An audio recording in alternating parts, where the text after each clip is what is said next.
Кайырлы күн қыздар, бүгін сіздермен штрудель дайындайтын боламыз. Ең алдымен ұнымызға бір жұмыртқа қосамыз, жылы суға тұз қосып, оны ұнға құйып, нан илейміз. Қамыр дайын болғаннан кейін оны жарты сағатқа бетін жауып қойып қоясыздар. Біраз тұру керек қамыр. Қызып тұрған табамызға май құйып, оған туралған етті саламыз. Екі жағын қызартып, жақсылап етімізді қуырып аламыз. Етіміз қуырылғаннан кейін пияз бен чеснок салып, тағы да бір 5 минуттай қуырасыздар. Тұз бұрыш саласыздар. Одан кейін сәбіз саламыз, капуста саламыз, қызанақ және де болгар бұрышын салып, приправа қосасыздар қалауыңызша.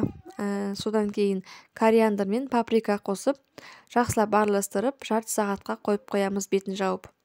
Біздің қамырымыз жарты сағат тұрғаннан кейін оны үстіп жаямыз. Өте жұқа қылып жаясыздар қамырды. Қамыр жайылғаннан кейін осылай 4 қылып бөліктерге бөлеміз. Оны сұйық май жағып шығамыз бетіне барлық қамырдың. Сұйық май жаққаннан кейін осылай ортасына көк пияз бен укроп салдым. Оны салмаса да болады. Бірақ салсаңыз өте дәмді болып шығады. Осындай қылып орайсыздар да дізіп қоясыздар.